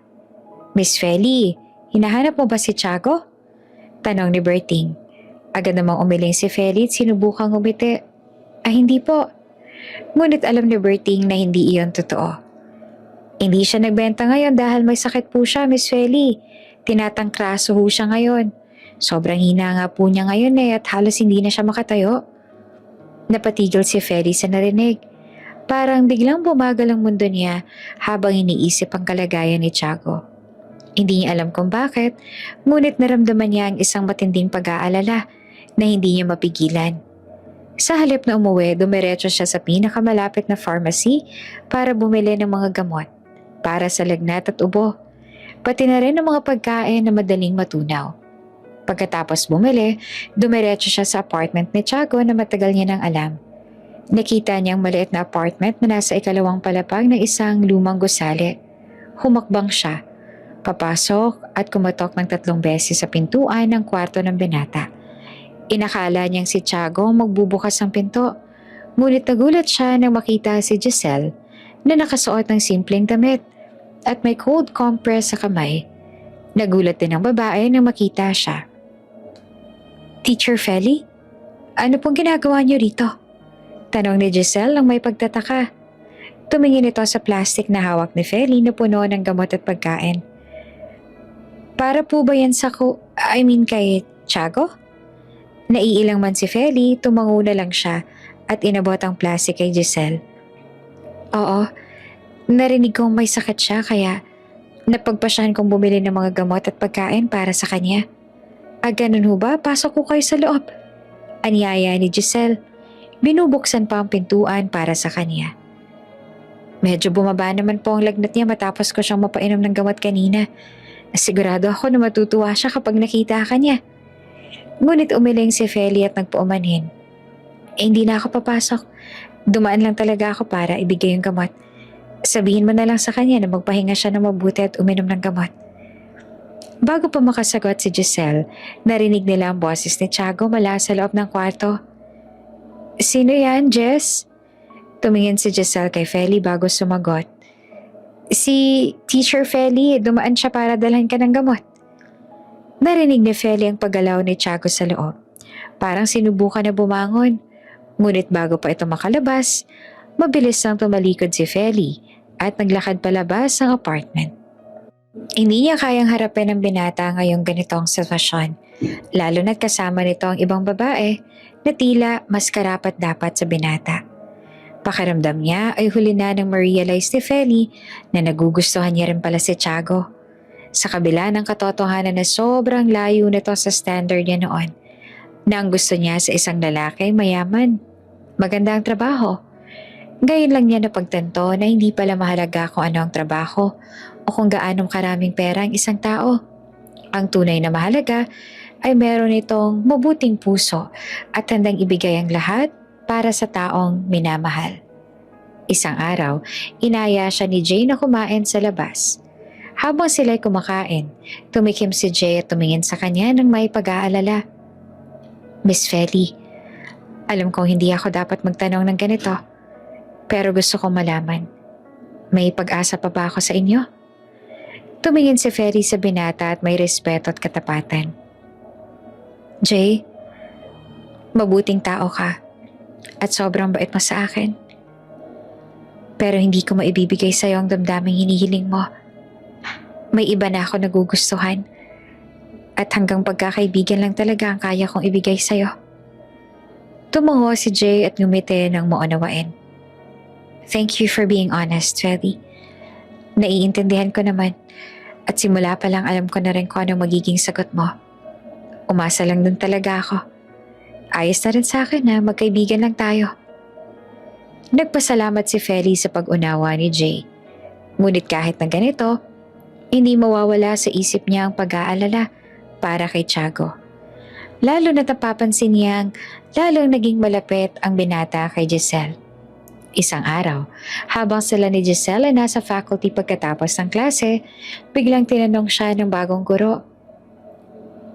"Miss Feli, pwede ba kitang tanungin sa isang bagay?" Tanong ni Giselle nang may mabait na ngiti sa mga labi.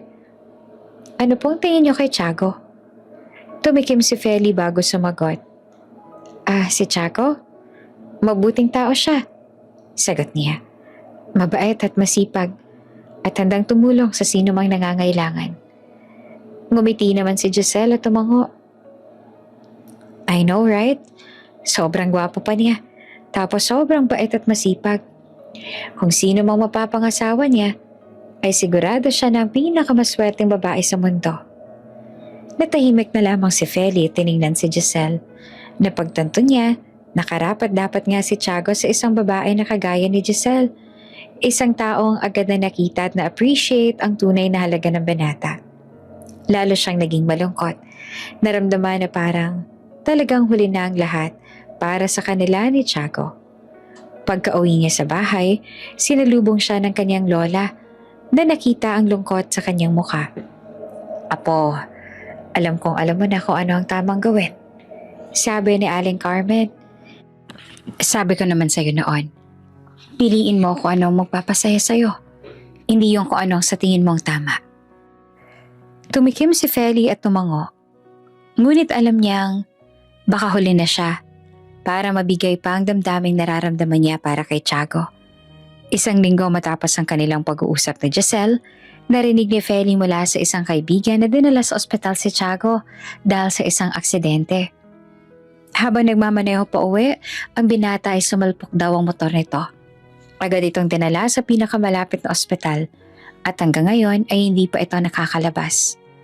Walang pagdadalawang isip na tumungo si Feli sa ospital kung saan dinala si Tiago matapos ang malaman. Habang naglalakad siya patungo sa kwarto ng binata, naramdaman niya ang kaba at pag-aalala. Naroon din ang takot dahil ay baka huli na siya. Nakita niya si Giselle na nakatayo sa labas ng kwarto. Ang mga matay namamaga pa mula sa pag-iyak. Miss Feli, I'm glad you're here. Sabi ni Giselle nang makita siya. Nasaan si Tiago? Ayos lang ba siya? Tanong niya. Gising pa at nagpapahinga na siya but I'm still worried. Binigyan siya ni Giselle ng pagkakataong pumasok sa kwarto. Nakita niya si Tiago na nakahiga sa kama. Agad na tumulo ang mga luha ni Feli nang makita ang kalagayan ng binata. Tiago, bulong niya at lumapit siya sa kama at hinawakan ang kamay ng binata. Naramdaman naman ni Tiago ang kamay na hawak siya at dahan-dahang iminulat ang mga mata. Na makita nito si Feli, nagulat ito. Miss Feli, bakit ka narito? Hindi na kayang pigilan ni Feli ang mga luha. Humingi siya ng tawad sa binata at inamin ang lahat ng nararamdaman niya. Tiago, pasensya ka na kung ngayon lang ako nagsabi. Pasensya na kung kailangan ko pang umabot sa punto na kailangan mong maaksidente bago ko mapagtanto kung gaano ako katakot na mawala ka. Sabi niya sa pagitan ng paghikbi. Hindi ko alam kung paano nangyari pero nagugustuhan kita. Masigit pa sa kung ano mang kaya kong ipaliwanag. Sa una iniisip ko na kailangan ko ng isang lalaking mayaman at maayos pero ngayon ko lang napagtanto na ikaw lang kailangan ko. Ikaw lang makakapagbigay sa akin ng tunay na kaligayahan. Nabigla si Tiago pero hinawakan pa rin pabalik ang kamay ni Feli. Miss Feli, hindi ako makapaniwala na naririnig ko ito mula sa iyo. Sabi nito. Matagal na kitang minamahal. Kahit na alam kong hindi ako karapat-dapat sa iyo. Hindi ako tumigil dahil alam kong darating ang araw na mauunawaan mo ako. Niyakap ni Feli si Tiago ng mahigpit. Hindi na iniisip pa kung sino ang naroroon. Sa sandaling iyon, alam niya na huli man o hindi na niya hahayaan na mawala pa ang lalaking tunay na nagmamahal sa kanya ng walang kapalit. Makalipas ang ilang araw, nakalabas na ng ospital si Tiago. Masaya ito nang malaman na naramdaman din ni Feli ang parehong damdamin. Matagal na itong inaasam na marinig ang mga salitang iyon mula sa babaeng pinakamamahal. At sa wakas ay nangyari na nga iyon. Nabawi agad ang lakas ni Tiago dahil alagang-alaga rin ito ni Feli. At muling nagbukas ang stall sa tabi ng paaralan. Araw-araw na naman ay nakikita ni Feli ang binata na masayang nagtitinda. At tuwing uwian ay laging nag-aabang ito para makausap siya. Para bang naging maayos na ang lahat. Para bang huliman, natagpuan na nila ang isa't isa. Ngunit 1 linggo matapos itong gumaling, nakiusap sa kanya si Tiago na kung pwede ba silang makapag-usap. Feli, may sasabihin ako sa'yo. Simula ni Tiago at hawak ang kamay ni Feli. Kailangan kong umalis. Kailangan kong bumalik sa tunay kong buhay. Sa pamilya ko na matagal ko nang hindi nakikita. Napatigil si Feli sa sinabi ng binata. Ha? Bakit naman kailangan mo umalis, Tiago? Ngayon pa nga lang tayo nagsisimula. Hindi ako mawawala ng tuluyan, mahal. Sabi ni Tiago at hinalikan ng kamay ni Feli. Babalik ako. Ipinapangako ko sa'yo, babalik ako.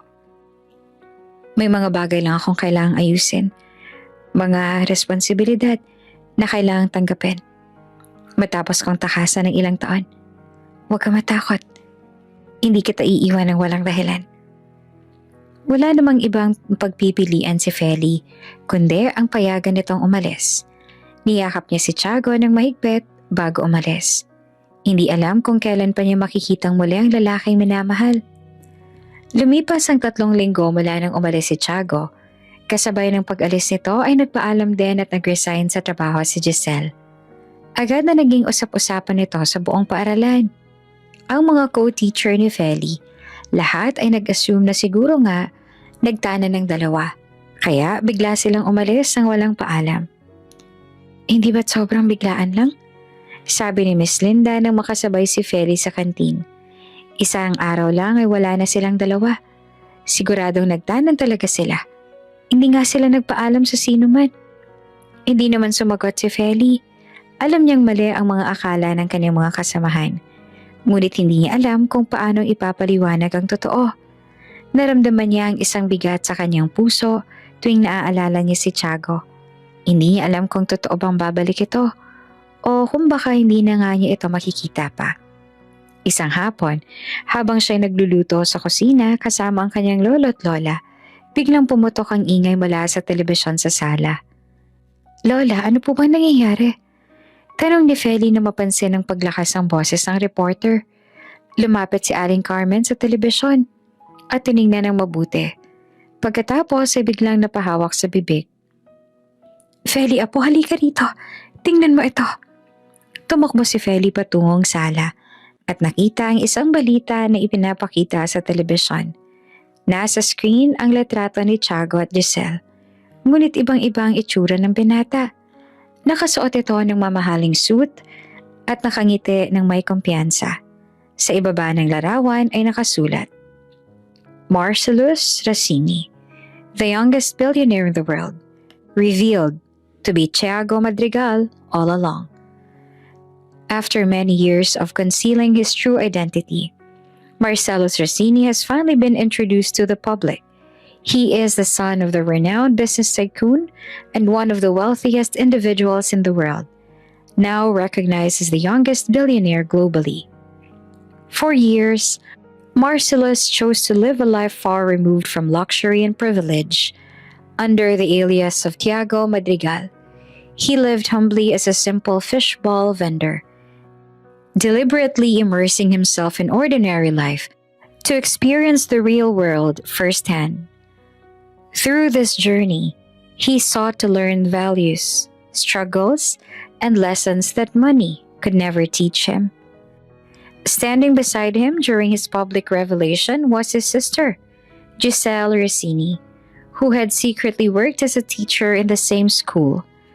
Her role was not only to stay close to her brother but also to protect him and ensure his safety while he lived among ordinary people.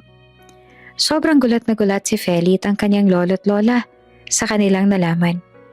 Hindi nila akalain na ang simpleng fishball vendor na si Tiago ay isa palang bilyonaryo na nagtago lamang ng tunay na pagkatao para mabuhay ng normal.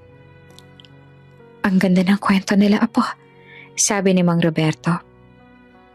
Sinabi niya na gusto niyang maranasan ang buhay ng mga karaniwang tao. Gusto niyang matuto kung paano magsumikap at pahalagahan ang bawat piso na kikitain.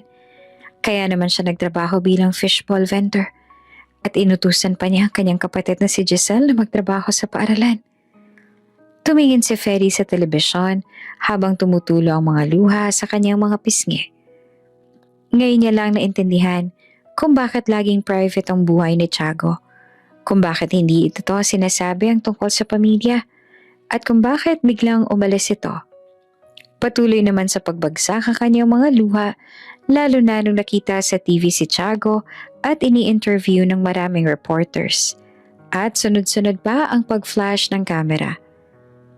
Gusto kong sabihin sa lahat ng mga taong nakilala ko noong ako ay Tiago Madrigal, ang mga pinakamahalaga sa akin. Those years I've shared with them shaped me, grounded me, and taught me truths I could never have learned behind wealth and privilege. Most especially, there is one woman who changed my life forever. Feli Domingo. She stood by me when I had nothing to offer but honesty and effort. She believed in me when I was only Tiago, not a Rossini. I promised her that I would return. And today, now that I am ready to face my responsibilities as a Rossini, I make that promise again before everyone. I will not abandon her. I will come back for her, not as a billionaire, seeking admiration, but as a man, returning to the woman who truly loved me not for my wealth, but for who I am as a person. Niyakap ni Feli ang kanyang lolo't lola ng mahigpit habang nararamdaman ng saya at kaba sa kanyang puso. Ngayon na alam niya na ang lahat, hindi na siya matatakot pa. Alam niyang babalik si Tiago at handa na siyang harapin ang tunay na buhay na hinihintay nilang dalawa. Tinupad nga ni Tiago ang kanyang pangako. Makalipas ang 2 buwan mula nang umalis, bumalik ito sa kanilang bayan. Hindi na ito ang dating simpleng fishball vendor na si Tiago Madrigal na kilala ng lahat. Ito ngayon si Marcellus Racini, ang kilalang bilyonaryo na ngayon ay handang harapin ang mga responsibilidad na ilang taon din itong tinakasan at handa nang i-pursue ang babaeng minamahal. Agad itong naging instant celebrity sa kanilang barangay nung bumalik ito agad. Agad din pinagkaguluhan ng mga kapitbahay. Marcellus, o Tiago, kung mas komportable ka sa pangalang yun, sabi ni Mang Ricardo, ang lolo ni Feli. Naroon at nakikinig din ang mga naging kaibigan ni Tiago. Hanggang ngayon, hindi pa rin talaga kami makapaniwala sa aming mga nalaman. Hindi namin lubos akalain na si Tiago at ang bilyonaryong si Marcellus ay iisa. Bakit mo kailangan na itago sa amin na ikaw pala isang bilyonaryo? Bakit mo pinili na mamuhay bilang isang fishball vendor? Pasensya na po sa inyong lahat kung hindi ko kayo sinabihan ng totoo. Paumanhin niya sa mga ito. May mga mahahalagang dahilan kung bakit ako nagtago ng aking tunay na pagkakakilanlan. Noong mga panahong yon, kailangan kong malaman kung paano mabuhay ng walang tulong at yaman ng aming pamilya. May mga kinailangan akong patunayan sa aking sarili, sa aking pamilya, at lalo na sa mga taong nakapalibot sa akin noon. Gusto kong matuto kung paano magsumikap, kung paanong pahalagahan ang bawat bagay na makakamit ko sa sarili kong sikap. Gusto ko ring makilala ang mga taong tunay na nagmamahal sa akin, hindi lamang dahil sa aking yaman, kundi dahil sa kung sino ako bilang isang tao. Sinabi rin niyang nagpasya siyang maging pribado dahil sa mga banta sa kanilang pamilya noon at kailangan niyang protektahan ang sarili at ang kanyang mga mahal sa buhay. Sana po ay maunawaan ninyo ako. Dagdag pa niya. Hindi ko sinasadya na magsinungaling sa inyo. Gusto ko lang pong mabuhay ng normal na buhay at makilala ang tunay na mga tao. Pagkatapos niyang kausapin ng mga tao, hinarap niya naman si Feli na agad ng mga matay punong-puno ng kasiyahan nang makita siya. Feli, tawag niya sa pinakamamahal na ilang buwan niya ring hindi nakita dahil sa mga bagay na kinailangan niyang ayusin. Agad naman na lumapit si Feli sa kanya at tumingin sa kanyang mga mata. Puno ng pangungulila at kasiyahan ng mga mata nito. Niyakap siya nito ng mahigpit sabay sabing, "Masaya ako nagbalik ka. Araw-araw ako naghihintay sa'yo." I've missed you so much, Feli. Sabi ni Tiago sabay halik sa noo nito. I'm sorry kung pinaghintay kita ng matagal. Namiss din kita. Sobra. Tumingala sa kanya ang dalaga. Akala ko hindi mo na ako babalikan dito. Bakit naman hindi? Nangako akong babalikan kita, hindi ba? Ihaharap pa kita sa altar eh. Maluha-luha nang umiti si Feli. Thank you for coming back. Thank you for waiting. Sabi naman ni Tiago sabay halik ulit sa noon nito. Humingi ulit ng tawad si Tiago kay Feli at sa lolo at lola nito dahil nilihim nito ang tunay na pagkatao sa kanina at syempre ay nauunawaan naman nila ang dahilan niya matapos ang marinig ang kanyang paliwanag. Naiintindihan ko kung bakit mo tinago sa akin ang totoo. Naiintindihan ko na may mga dahilan ka at hindi mo sinasadyang magsinungaling. Sabi ni Feli na pinagpasalamat naman ni Tiago. Hinawakan niya ang kamay ni Feli. Hindi ko kayang baliwalain ang mga katotohanan to, Feli. Habang nasa malayo ako at ginagampanan ng tungkulin na iniwan ko noon, ay ikaw lang nasa isip ko. At hindi ko kayang malayo ulit sa'yo. Gusto ko na lagi nang tayong magkasama. Sinasabi ko sa'yo ngayon ng buong katapatan. Minahal kita noong ako ay isa pang simpleng fishball vendor. At minahal pa rin kita ngayon na alam ko na kung sino ako. Ang yaman ko ay hindi makakapagbago ng kung ano ang nararamdaman ko para sa'yo. Ikaw pa rin ang babaeng minahal ko nung una pa lang kitang makilala. Tumulo ang mga luha ni Feli sa kanyang mga pisngi habang nakikinig sa mga salita ni Tiago. Ikaw rin? Ang lalaking minamahal ko, Tiago. Sabi nito. Minahal kita bago ko pa man malaman na ikaw pala isang bilyonaryo. Minahal kita dahil sa kung sino ka, hindi dahil sa kung anong meron ka. Kinuha ni Tiago mula sa bulsa ang isang maliit na kahon. Binuksan niya ito at binunyag ang isang singsing na gawa sa diamante at ginto. Feli, aniya tumingin sa dalaga ng may pagmamahal at pag-asa.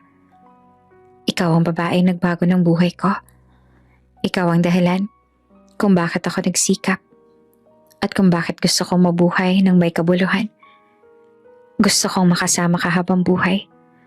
Handa ka bang maging aking nobya? At sa huli aking asawa?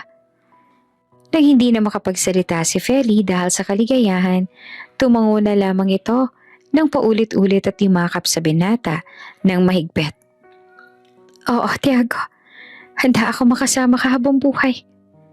Isinuot ni Tiago ang promise ring sa daliri ni Feli, habang ang kanilang lolo at lola naman ay nakatayo sa tabi. Ngumingiti at pinapanood sila ng may pagmamahal. Sa sandaling iyon, alam nilang tumagal na. Matagpuan na nila ang isa't isa. At handa na silang harapin ang mga bagong pagsubok at kasiyahan na naghihintay sa kanila bilang magkasama. Masaya si Feli dahil tanggap na tanggap siya ng pamilya ni Marcellus sa kabila ng malaking agwat ng estado nila sa buhay. Gustong-gusto nga rin siya ng kapatid nito kahit pa alam nito ang naging past nila. Ayon kasi kay Giselle, simula pa lang ay alam naman nito ang tungkol sa kanya dahil lagi raw yung nasasabi ni Tiago. At alam din ni Giselle ang totoo na gusto niya rin si Tiago noon pa. Sadyang di niya lang talaga agad na inamin sa kanyang sarili. Nagkasundo rin ang kanilang pamilya dahil ang pamilyang Rashini ay hindi naman matapobre at mataas nga raw ang respeto nila sa mga guro. Sa lumipas ng mga buwan at taon, mas naging abala si Tiago sa paghawak sa kumpanya, mga board meeting, international deals, at expansion plans. Ngunit kahit pag-aanong magkabigat ang responsibilidad ni Tiago sa pagiging CEO ng malaking kumpanya, hindi nagbago ang isang bagay. Lagi itong umuuwi kay Feli. Hindi late night meetings ang inuuna, kundi ang hapunan nilang magkasama. Ang simpleng kwentuhan bago matulog, kaya kahit na pareho silang abala sa kanilang mga tungkulin, hindi naman nila maramdaman na mas inuuna nila ang isang bagay kesa sa isa't isa. At kahit busy ka, minsang sabi ni Feli, habang inaayos ang kurbata ng nobyo at mapapangasawa na rin, hindi mo ako pinabayaan. And I'm so thankful for that. Hindi ko kailanman gagawin na pabayaan ka. Sagot ni Tiago. Kahit patambakan ako ng sandamakmak na trabaho ng assistant ko, ikaw pa rin ang uunahin ko. At matapos ang ilang taon, isang umaga maliwanag, sa harap ng mga taong mahalaga sa kanila, ay nagpakasal sila. Isang engrandeng kasalan ang naganap at saksi ang halos buong mundo roon dahil iyon din ang isa sa mga hiling sa kanila ng mga Raschini. Sa araw na yon ay nandoon ang mga magulang ni Tiago. Si Giselle na halos maiyak sa tuwa at ang mga kaibigan na saksi sa paglalakbay ng dalawa. Kasama rin doon si Jay, ang dating manliligaw niya na ngayon ay business partner ni Tiago. Tahimik itong nakaupo sa unang hanay. Nakangiti habang pinagmamasa ng seremonya.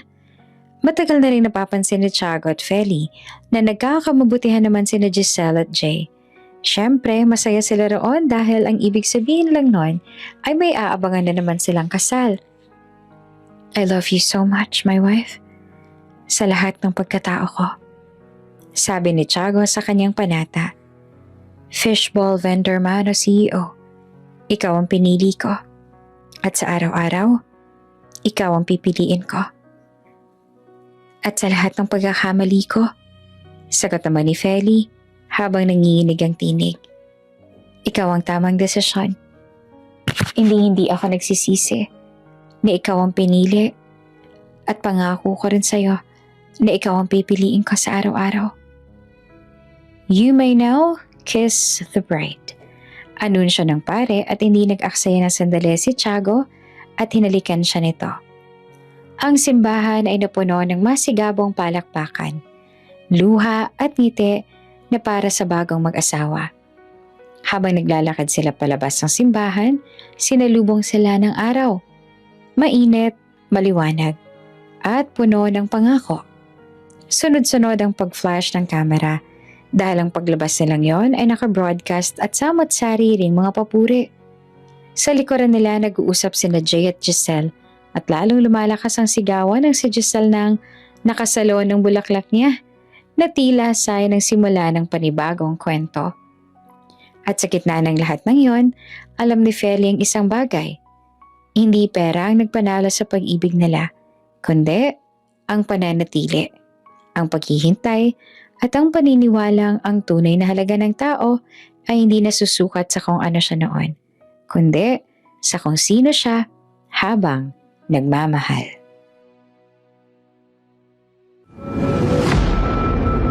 Kung bago ka pa lang sa channel na ito, Ate Jane TV, huwag kalimutang pindutin ang notification bell and subscribe button. Sana po hindi naman malaking abala sa inyo ang pagpindot ng subscribe button dahil ang kapalit po nito ay ang pagsuporta para makapag-produce ng mga libreng stories sa mga channels ni Ate Jane. Maraming salamat!